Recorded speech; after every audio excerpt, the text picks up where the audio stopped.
Good morning students, welcome to our channel CG exam academy. आज हम पढ़ने वाले हैं क्रिया। सबसे पहले हम देखते हैं क्रिया की परिभाषा। तो क्रिया क्या होती है? जिस शब्द से किसी कार्य का होना या करना समझा जाए अथवा वह व्यक्त हो उसे क्रिया कहते हैं। जैसे क्रिया है आना, जाना, खाना, पीना, पढ़ना, लिखना आदि।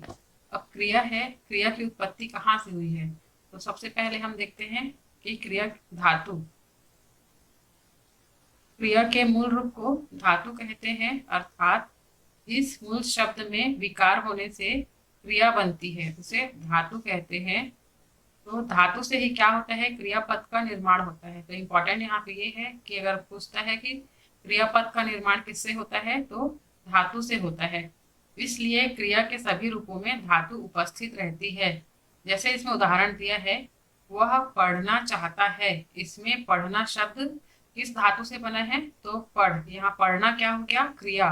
और पढ़ना किस धातु से बना है पूछेगा तो आंसर होगा पढ़।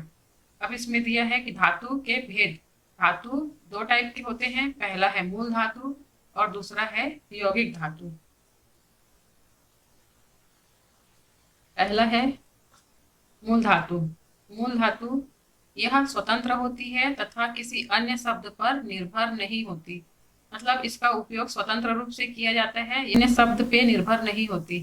जैसे इसमें दिया है जा, खा, पी, रह, चल, पढ़ आदि। तो दूसरा है यौगिक धातु। तो यौगिक धातु वह है जिसकी रचना मूल धातु में प्रत्यय लगाकर या धातु को संयुक्त करके अथवा संज्ञा और विशेषण में प्रत्यय लगाकर किया जाता है। तो इसमें सबसे पहले की मूल धातु है, उसमें हम क्या लगाएंगे? पहला एक तो प्रत्यय, दूसरा धातु को संयुक्त करके, और तीसरा क्या है? संज्ञा और सर्वनाम में प्रत्यय लगाकर।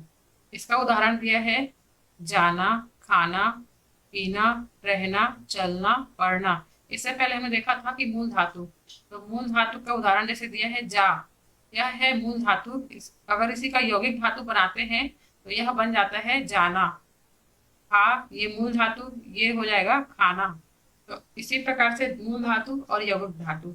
अब हम देखते हैं कि यौगिक धातु कितने टाइप की होती है। तो यौगिक धातु भी उसके 3 प्रकार होते हैं। पहला प्रेरणार्थक क्रिया। प्रेरणार्थक क्रिया इसमें, और दूसरा है यौगिक क्रिया, तीसरा है नाम धातु। तो एक एक करके हम देखते हैं। पहला है प्रेरणार्थक क्रिया, जहाँ कर्ता स्वयं कार्य न कर किसी दूसरे को कार्य करने के लिए प्रेरणा देता है। जैसे कि यह नाम से ही स्पष्ट है, प्रेरणार्थक मतलब प्रेरणा देना। तो जहाँ कर्ता स्वयं कार्य न कर किसी दूसरे को कार्य करने की प्रेरणा देता है वह कहलाता है प्रेरणार्थक क्रिया। अर्थात जिन क्रियाओं में कर्ता स्वयं कार्य न कर किसी दूसरे को कार्य करने की प्रेरणा देता है वह कहलाता है प्रेरणार्थक क्रियाएं। इसके उदाहरण जैसे दिया है, मैंने पहले बताया कि मूल धातु है, एक यौगिक धातु है। तो इसमें है मूल धातु है उठ। उसकी उठ की क्रिया क्या हो जाएगी? उठना। इसमें प्रेरणार्थक क्रिया उठाना या उठवाना। यहाँ कर्ता स्वयं कार्य ना करके वह कार्य करवाता है। तो इसमें उठ है मूल धातु, इसकी क्रिया हो जाएगी उठना, और इसकी प्रेरणार्थक क्रिया बन जाएगी उठना या उठवाना। जैसे दूसरा उदाहरण है इसमें उड़, ये है मूल धातु, इसकी मूल क्रिया हो जाएगी उड़ना, और प्रेरणार्थक क्रिया में उड़ाना और उड़वाना। तीसरा है चल, यह है मूल धातु, इसकी क्रिया होगी चलना, और इसका अगर हम प्रेरणार्थक क्रिया बनाते हैं तो यह होता है चलना या चलवाना। और उदाहरण इसमें दिया हुआ है, जैसे दिया है इसमें दे है मूल धातु, इसकी क्रिया हो जाएगी देना, और इसकी प्रेरणार्थक क्रिया हो जाएगी दिलाना या दिलवाना। आगे भी दिया है उदाहरण, आप देख सकते हैं। जैसे लास्ट में दिया है पी, यह है मूल धातु, इसकी क्रिया हो जाएगी पीना, और इसकी प्रेरणार्थक क्रिया हो जाएगी पिलाना अथवा या पिलवाना। अब दूसरा हम देखते हैं यौगिक क्रिया। तो यौगिक क्रिया क्या होती है? दो या दो से अधिक धातुओं के संयोग से जो क्रिया बनती है वह कहलाती है यौगिक क्रिया। जैसे इसका उदाहरण दिया है उठ जाना। यहाँ उठ जाना दो धातु है, एक पहला है उठ और दूसरा है जा। उठ है धातु और जा है धातु। इसको जब एक साथ मिलाएंगे तो यह बनेगा यौगिक क्रिया। जैसे उठ जाना, दूसरा है खा लेना, इसमें खाना और लेना दो क्रिया है। चलना, चलाना, गिर पड़ना, उड़ जाना, पढ़ना और पढ़ाना, यह है यौगिक क्रिया। फिर अगला होता है नाम धातु। नाम धातु यह कहलाता है संज्ञा या विशेषण से बनने वाली धातु को नाम धातु कहते हैं। इसमें है, यह किससे बनेगा? संज्ञा या विशेषण। हमने इससे पहले संज्ञा और विशेषण पढ़ लिया है, तो इसमें है संज्ञा या विशेषण से बनने वाली धातु को नाम धातु कहते हैं। जैसे संज्ञा से हम देखते हैं उदाहरण, हाथ क्या है? संज्ञा, इससे बनेगी नाम धातु हथियाना। दूसरा है बात, बात है संज्ञा, इससे बनने वाली नाम धातु कहलाएगी बतियाना। ये हो गया संज्ञा से। अब देखते हैं हम विशेषण से। विशेषण चिकना का है चिकनाना, दूसरा है गरम, गरम का गरमाना। अब हम देखते हैं कि यौगिक धातु तो तीन प्रकार से होती है, इसके प्रकार हमने देख लिए, प्रेरणार्थक क्रिया, यौगिक क्रिया और नाम धातु क्रिया। अब अगला है कि यह पेपर में पूछा जाता है कि रचना की दृष्टि से क्रिया के कितने भेद होते हैं, तो आपको आंसर लेना है।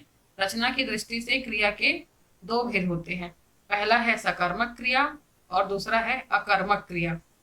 तो हम देखते हैं, पहला है सकर्मक क्रिया।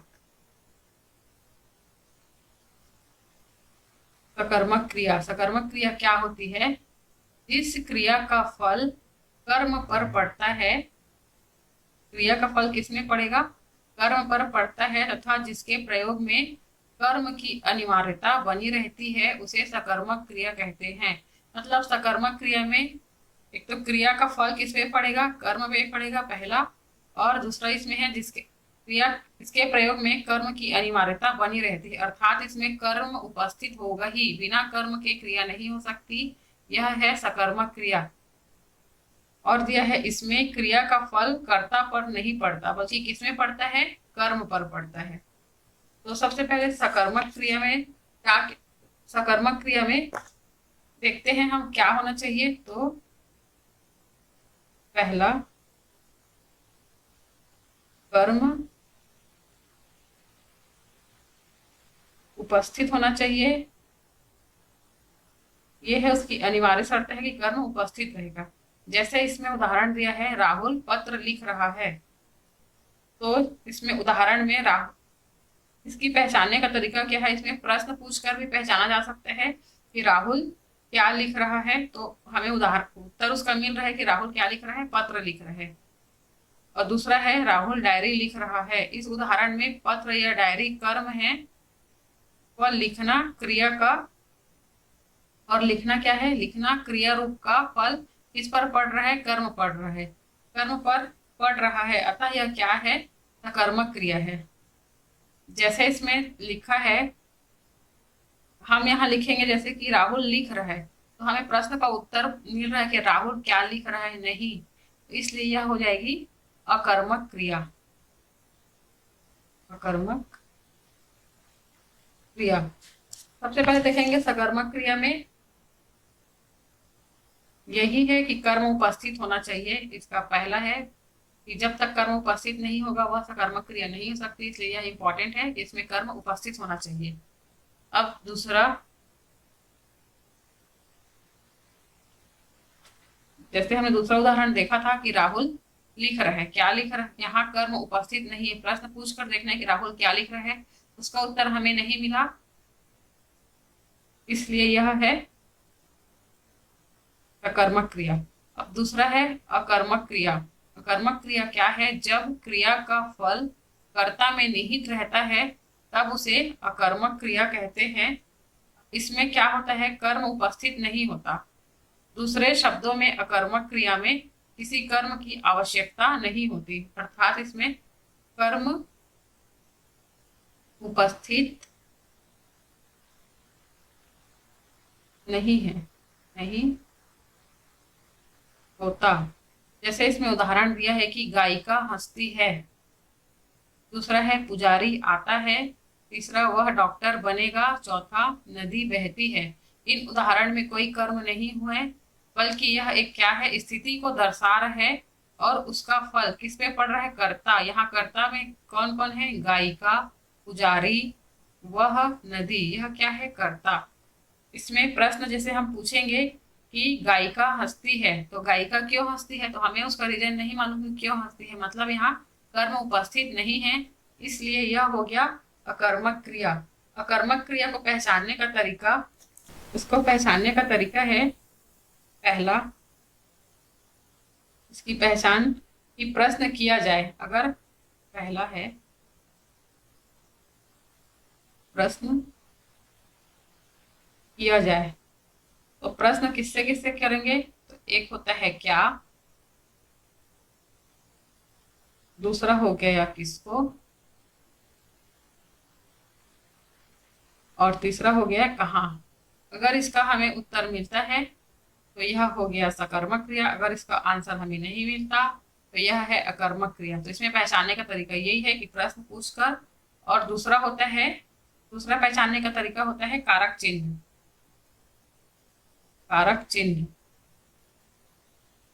कर्म का कारक चिन्ह क्या होता है, जैसे आप कारक रचना हम पढ़ेंगे, अभी देख लेते हैं कि कर्म की कारक रचना का जो पहचानने का तरीका है वह क्या है।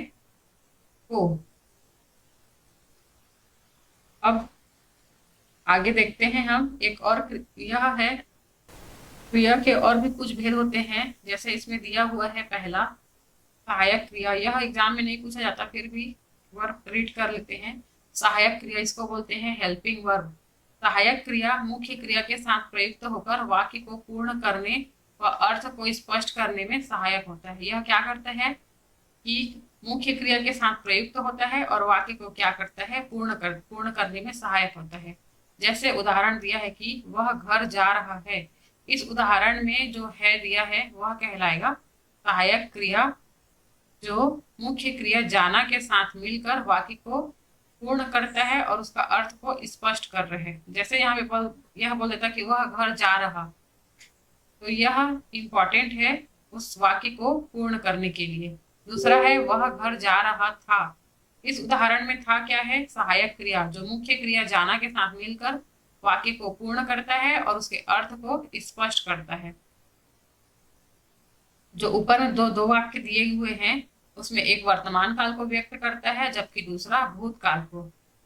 पहला उदाहरण था कि वह घर जा रहा है, मतलब वह क्रिया अभी चल रही है इसलिए वह वर्तमान काल में, और दूसरा है कि वह घर जा चुका, वह घर जा रहा था, वह जो कार्य है वह पूर्ण हो चुका है। तो इसमें इंपॉर्टेंट यह है कि जो सहायक क्रिया होती है वह वाक्य को पूर्ण करता है और उसके अर्थ को स्पष्ट करता है।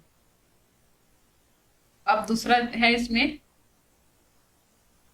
पूर्वकालिक क्रिया। तो पूर्वकालिक क्रिया क्या है, जब कर्ता एक क्रिया को समाप्त करता है और उसके बाद दूसरी क्रिया करना प्रारंभ करता है। इसमें इंपॉर्टेंट है कि एक क्रिया समाप्त होगी, उसके बाद दूसरी क्रिया प्रारंभ होगी, तब पहली क्रिया को हम क्या कहेंगे, पूर्णकालिक क्रिया।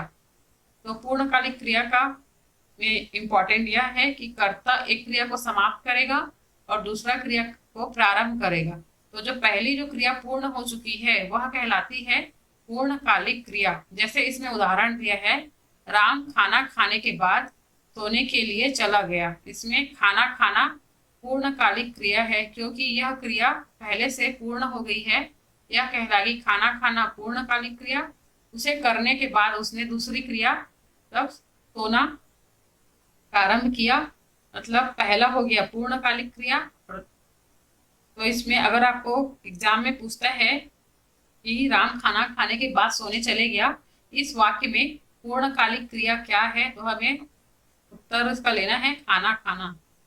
तो आपको पूर्णकालिक क्रिया समझ में आ गया, पहली क्रिया को समाप्त करने के बाद दूसरी क्रिया प्रारंभ करते हैं, तो जब पहली क्रिया पूर्ण हो जाती है वह कहलाती है पूर्णकालिक क्रिया। इसमें से क्वेश्चन एग्जाम में अक्सर पूछे जाते हैं कि वाक्य में से पूर्णकालिक क्रिया कौन सी है।